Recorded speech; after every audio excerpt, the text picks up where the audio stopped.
ዱላ ቀረሹ የፓርላማ ክርክር መፍትሄ ተበጀለት። በጦርነት የሚፈታ የትግራይ ህዝብ ጥያቄ የለም። የምስራቅ አማራ ፋኖ ከመንግስት ጋር እየተደራደረ መሆኑ ታወቀ። የገዛ እናቷን በአሰቃቂ ሁኔታ የገደለችው ወጣት ምክንያት የቀይ ባህር ውጥረት አይሏል። በሊባኖስ ያለው አሳሳቢ ሁኔታ። ሰላም ጤና ይስጥልን የተወደዳችሁና የተከበራችሁ የሐቅና ሳቅ ሚዲያ አድማጮቻችንና ተመልካቾቻችን የዕለቱን ወሳኝ መረጃዎች ይዘንላችሁ ቀርበናል። የሀገር ውስጥና የውጪ መረጃዎችንም ወደ እናንተ እናደርሳለን። ማንኛውም የትግራይ ህዝብ ጥያቄ በጦርነት አይመለስም ሲሉ የቀድሞ የፌዴሬሽን ምክር ቤት ዋና አፈ ጉባኤ ተናገሩ።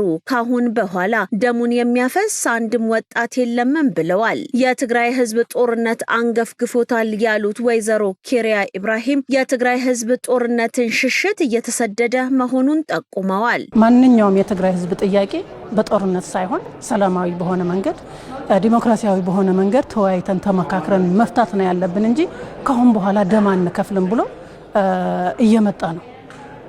ወደ አዲስ አበባም እየመጣ ነው፣ ወደ ሌላም እየሄደ ነው ወጣቱ። ይሄንም የሚያሳየ ካሁን በኋላ ጦርነት ይበቃናል የሚል መልእክት ነው እያስተላለፈ ያለው። ስለዚህ አሁንም ይሄንን ተጠናክሮ መቀጠል አለበት። አንድም ወጣት ደም መፍሰስ የለበትም። የአንድም ወጣት ደም መፍሰስ የለበትም። አሁን ጦርነት አያስፈልገንም። አሁንም የሚያስፈልገን ጥያቄዎቻችን ቁጭ ብለን በጠረጴዛ ዙሪያ መፍታት ነው ያለብን። በአሁኑ ጊዜ በትግራይ ምክክር ለማድረግ አስቻይ ሁኔታ የለም የሚሉት ወይዘሮ ኬሪያ 22 ጊዜ በላይ ስለ ትግራይ ተጨንቆ የምክክር ኮሚሽኑ የሚችለውን ሁሉ አድርጓል ሲሉም አረጋግጠዋል። ትግራይ ሄዶ ምክክር ለማካሄድ አሁን አስቻይ ሁኔታ የለም።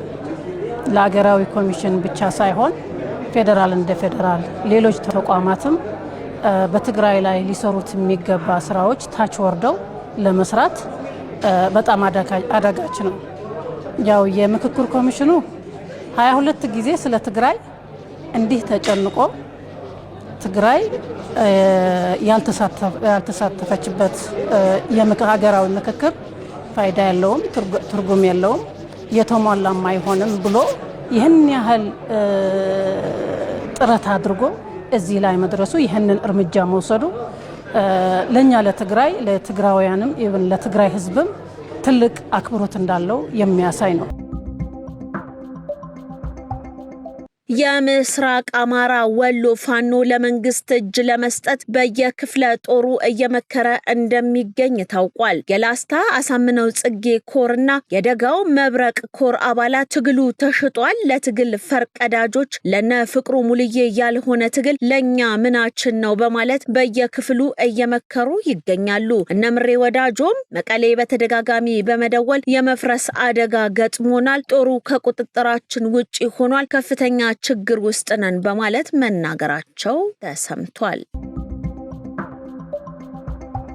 በርካታ መከራከሪያዎች የቀረበበት ህግ ጸደቀ። ፓርላማው የኦሮሚያ ክልል ፍርድ ቤቶች በአዲስ አበባ የዳኝነት ስልጣን እንዲኖራቸው የሚፈቅድ ህግን አጽድቋል። ላለፉት 64 ዓመታት በስራ ላይ የቆየው የወንጀል ህግ ስርዓት የማስረጃ ህግ ተካቶበት መጋቢት 24 ቀን 2018 ዓ.ም የኦሮሚያ ክልል ፍርድ ቤቶች በአዲስ አበባ የዳኝነት ስልጣን እንዲኖራቸው የሚደነግግ አንቀጽ አካቶ ጸድቋል። የወንጀል ህግ ስነ ስርዓትና የማስረጃ ህግን ለማሻሻል የተዘጋጀው ረቂቅ ካካተታቸው በርካታ አንቀጾች መካከል አንቀጽ 25 ንዑስ አንቀጽ 3 የምክር ቤት አባላቱን ለሁለት ከፍሎ አሟግቷል። በምክር ቤቱ የአብን ተወካዩ ዶክተር ደሳለኝ ጫኔና ዶክተር አበባው ደሳለው በረቂቅ ህጉ የተካተተው አንቀጽ እንዲወጣ በርካታ መከራከሪያዎችን በማሰማት ጠይቀዋል። ሁለቱ የፓርላማ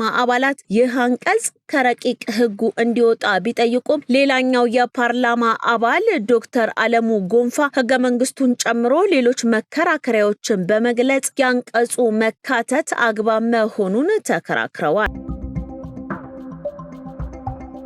ዲያቆን ዳንኤል ክብረት ስለ ጠቅላይ ሚኒስትር ዶክተር አብይ አህመድ 8 መገለጫዎች ምስክርነታቸውን ሰጡ። የጠቅላይ ሚኒስትሩ የማህበራዊ ልማት አማካሪ ዲያቆን ዳንኤል ክብረት ላለፉት 8 ዓመታት በቅርበት የሚያውቋቸውን የዶክተር አብይ አህመድን 8 ቁልፍ ማንነቶች የምናውቀውን እንናገራለን፣ ያየነውንም እንመሰክራለን በማለት በዝርዝር አስፍረዋል። አማካሪው በመጀመሪያዎቹ መገለጫዎች ጠቅላይ ሚኒስትሩ ለኢትዮጵያ ያላቸውን ጥልቅ ቁጭትና እልህ የጠቀሱ ሲሆን ይህም የሀገሪቱን ታሪክና ቅርሶች ከመውደድ የመነጨ እንደሆነ ገልጸዋል። እንደ ዲያቆን ዳንኤል ገለጻ መሪው የኢትዮጵያ ድህነትና ኋላቀርነትን ለመቀየር ላይኖቻቸው እንቅልፍ የሌላቸውና ዓላማቸውን ለማሳካት ቀንና ሌሊት የሚተጉ መሆናቸውን መስክረዋል።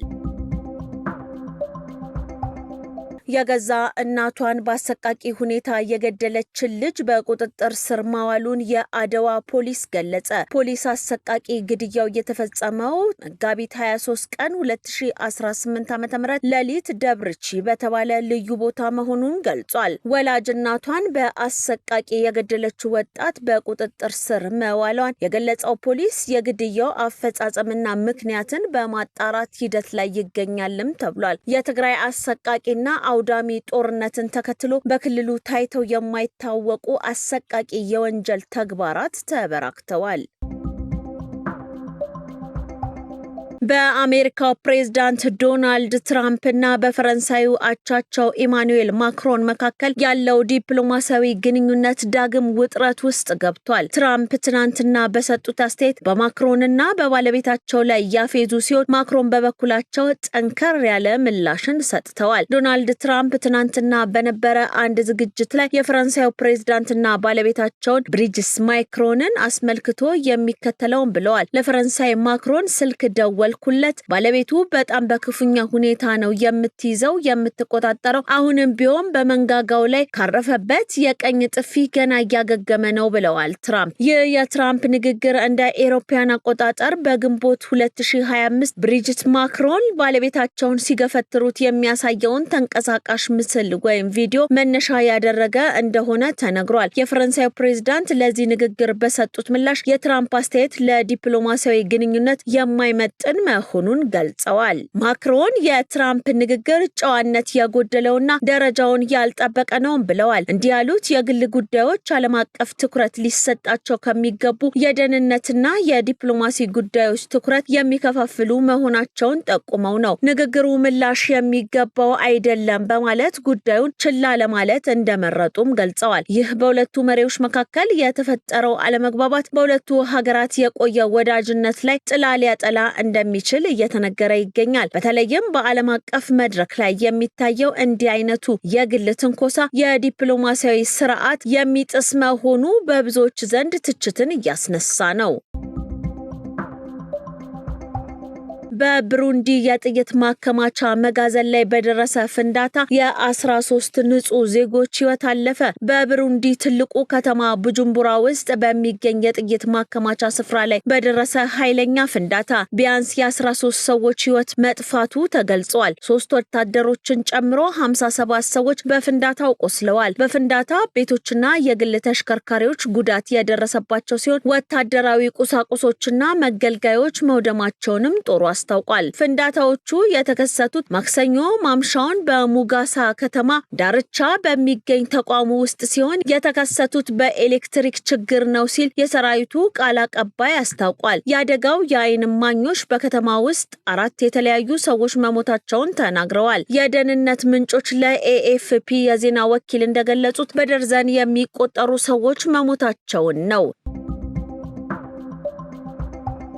የሊባኖስ ጠቅላይ ሚኒስትር ናዋፍ ሰላም በሀገሪቱ ያለው ሁኔታ እጅግ አሳሳቢ መሆኑን አስታወቁ። ይህንን ያሉት የእስራኤል ጦር በደቡባዊ ሊባኖስ እያካሄደ ያለውን መጠነ ሰፊ ወረራ ተከትሎ የተፈናቃዮች ቁጥር እየጨመረ በመምጣቱ ምክንያት ነው። ጠቅላይ ሚኒስትሩ በቤሩት በሰጡት መግለጫ በአሁኑ ወቅት ቁጥራቸው ከ1 ሚሊዮን በላይ የሊባኖስ ተፈናቃዮች የጦርነቱ ዋነኛ ሰለባዎች ሆነዋል። መጋቢት 17 ቀን 2018 ዓ.ም የእስራኤል ጦር ከዛህራኒ ወንዝ በስተደቡብ የሚገኙ ነዋሪዎች በሙሉ በአስቸኳይ ወደ ሰሜን እንዲለቁ ካልሆነ ግን ለህይወታቸው ኃላፊነት እንዲወስዱ የሚገልጽ ተከታታይ ማስጠንቀቂያን አውጥቷል። የእስራኤል ጦር አቀባይ ትዕዛዙን የማይፈጽሙ ግለሰቦች በእስራኤል ወታደራዊ እንቅስቃሴ ምክንያት ለህይወታቸው አደጋ ሊጋለጡ እንደሚችሉ ማስጠንቀቀዋል። ባለፉት 2 ሳምንታት ውስጥ ብቻ ከ250 ሺህ በላይ ሰዎች ሊባኖስን ጥለው የሸሹ ሲሆን ይህም ከየካቲት